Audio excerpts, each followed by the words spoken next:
Yamaha beruntung mendapatkan pembalap seperti Fabio Quartararo. Berkat pembalap berbakat itu, Yamaha kembali juara dunia tahun 2021. Setelah terakhir kali juara dunia pada tahun 2015 lewat Jorge Lorenzo. Penentuan juara dunia Fabio Quartararo saat itu cukup dramatis. Pasalnya saat itu, ketika balapan di Emilia-Romagna, Quartararo memulai balapan di posisi 15. Sementara itu, pesaing terdekatnya Bagnaia memulai balapan paling depan. Sayangnya, ketika Quartararo memperbaiki posisi, Bagnaia justru terjatuh ketika balapan memasuki lap 23. Quartararo pun mengunci gelar juara dunianya di sirkuit ini. Keduanya pun rematch pada balapan musim 2022. Quartararo dan Bagnaia kembali berebut gelar. Semula Bagnaia sering melakukan kesalahan, namun di paruh kedua Ducati dan Bagnaia bangkit, membuat Bagnaia membawa pulang juara ke tanah Italia.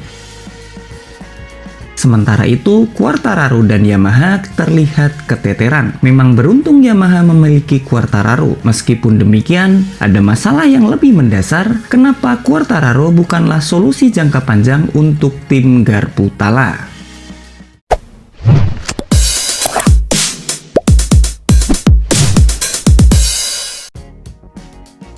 Untuk merunut masalah ini, Garis Finish akan berusaha menarik cerita dari belakang. Pada musim 2016, Dorna selaku penyelenggara MotoGP memutuskan untuk menyeragamkan ECU dengan menggunakan ECU dari Magneti Marelli. ECU adalah kepanjangan dari Electronic Control Unit. Perangkat elektronik ini mempunyai peran penting dalam balapan MotoGP era modern. Singkatnya, ECU bertugas mengontrol power, sasis, sampai traksi. ECU juga menjadi alasan kenapa motor MotoGP jarang sekali mengalami wheelie atau bagian ban depan terangkat. Tentu saja, ECU sangat mempengaruhi motor untuk mendapatkan waktu terbaik saat digeber.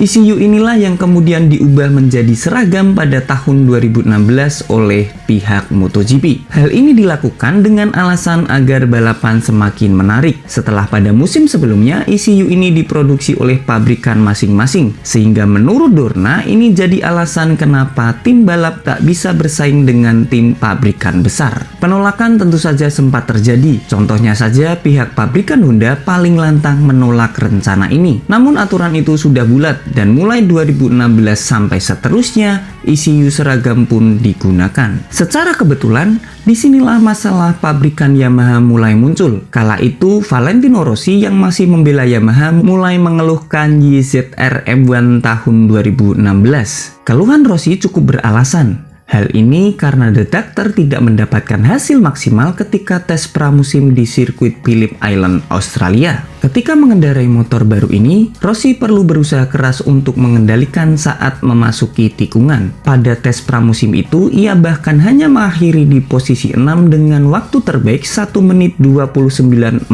detik. Pemilik tim VR46 itu juga mengaku lebih menyukai motor 2015 daripada 2016. Masalah tim asal Jepang itu kemudian semakin terlihat ketika seri balapan 2016 dan seterusnya. Pada musim 2016, Rossi dan Lorenzo mulai merasakan jika ban belakang mudah sekali mengalami aus. Terlebih The Doctor menambahkan jika ban belakang sering sekali spin. Kondisi spin ini tentu saja sangat mempengaruhi pembalap untuk mendapatkan waktu terbaik. Penyeragaman ECU Magneti Marelli, peralihan ban dari Bridgestone ke Michelin tampaknya membuat Yamaha kesulitan menyesuaikan diri. Rossi pun sempat memberikan komentar, mungkin Yamaha sedikit terlambat untuk merekrut teknisi yang sudah memahami ECU Magneti Marelli. Padahal langkah ini sudah jauh dilakukan oleh pabrikan lain seperti Honda dan Ducati. Namun apakah selama 2016 dan seterusnya Yamaha tidak bisa bersaing memperebutkan juara dunia? Jawabannya tidak juga. Pada musim 2016, pembalap Yamaha finish terbaik di klasemen akhir melalui Valentino Rossi di peringkat 2. Musim 2017 berakhir di posisi 3 melalui Maverick Vinales. Musim 2018 berakhir di posisi 3 melalui Valentino Rossi. Kemudian 2019 lagi-lagi berakhir di posisi 3 melalui Maverick Vinales. Dan di musim 2020 berakhir di posisi 2 melalui Morbidelli. Itu pun Morbidelli adalah pembalap satelit Yamaha. Meskipun demikian, prestasi tersebut belum cukup untuk tim besar sekelas Yamaha. Maverick Vinales sendiri datang pada musim 2017 setelah Lorenzo pergi ke Ducati. Vinales sempat membawa angin segar setelah ia mengantar Suzuki naik podium beberapa kali. Pada tes pramusim di Valencia bersama Yamaha, ia mampu mencatatkan waktu terbaik. Meskipun demikian, hasil tersebut lambat laun menjadi tidak konsisten saat musim balap bergulir. Tampaknya mengganti pembalap bukanlah solusi sempurna untuk tim Itawa. Di saat tim Yamaha mengalami pasang surut, Fabio Quartararo datang ke kelas utama pada tahun 2019.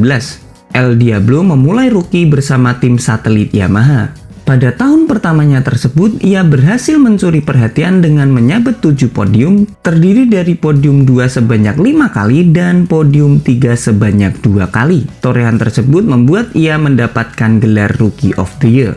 Kebalikan dari tim utama, mesin Yamaha justru dirasa cocok dengan gaya balap Fabio Quartararo. Hal ini membuat penampilan tim satelit lebih bagus ketimbang tim utama di atas lintasan. Pada tahun 2020, ia bahkan berhasil naik podium pertama sebanyak 3 kali. Dengan bekal sejumlah podium tersebut, Quartararo kemudian bergabung dengan tim utama. Berkat penampilan apik dan gaya balap yang cocok dengan motor Yamaha, pembalap asal Perancis itu berhasil menyabet gelar juara dunia di musim pertamanya. Bergabungnya Quartararo juga diproyeksikan menggantikan Rossi yang pensiun di akhir musim. Quartararo pun membawa Yamaha juara dunia tahun 2021 setelah terakhir kali pada musim 2015. Namun prestasi itu tidak sepenuhnya mengurai masalah yang dialami Yamaha, karena setidaknya hanya Quartararo yang mampu mengendalikan motor tim Itawa. Sebaliknya, baik Morbidelli atau Vinales justru kesulitan. Bahkan Vinales sempat berulah dengan menggeber motor sebelum memasuki pedok. Hal ini membuatnya dihukum dengan tidak boleh mengikuti balapan di Styria. The Top Gun sengaja menggeber gas karena merasa kecewa dengan performa motor Yamaha. Vinales pun mengakhiri kontrak dan bergabung dengan Aprilia. Sebenarnya Yamaha tidak tinggal diam. Pabrikan Jepang itu sempat menunjuk Lorenzo sebagai test rider pada musim 2019 dan menunjuk Cal Crutchlow di tahun 2020 untuk menemukan performa terbaik Yamaha. Namun ternyata Cal Crutchlow sempat mengaku bahwa cukup sulit mengembangkan motor Yamaha. Ini membuat pekerjaan yang cukup sulit. Motor bekerja tidak menjadi lebih baik. Tidak ada yang bisa saya lakukan. Para teknisi bertugas membawa komponen. Kemudian saya bertugas untuk mengevaluasinya, katanya dikutip dari kompas.com. Musim 2022 telah berakhir. Pada musim itu, Quartararo dan Bagnaia kembali berebut gelar. Semula Bagnaia sering melakukan kesalahan, namun di paruh kedua Ducati dan Bagnaia bangkit, membuat Bagnaia membawa pulang juara ke tanah Itali.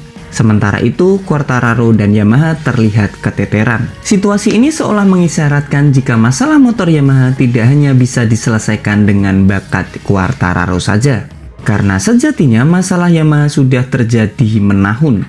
Quartararo bukan tanpa keluhan. Power mesin yang kurang juga dirasakan oleh El Diablo.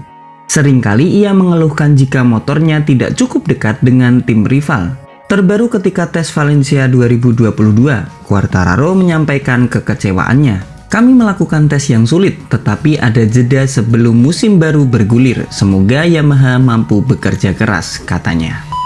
Sejak pergantian regulasi MotoGP, kepindahan Lorenzo, kekecewaan Vinales, bahkan sejak Valentino Rossi pensiun, Yamaha belum bisa mengatasi masalahnya yang seolah seperti gulungan benang kusut.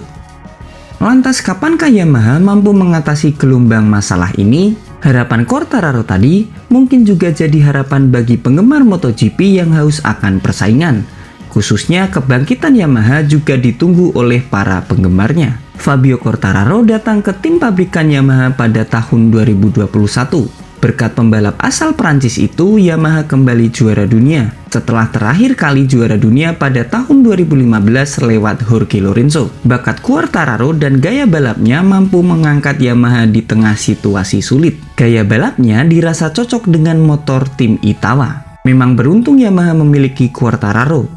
Meskipun demikian, ada masalah yang lebih mendasar kenapa Quartararo bukanlah solusi jangka panjang. Tentu saja, masalah ini perlu segera dipecahkan. Terima kasih sudah bersama Garis Finish.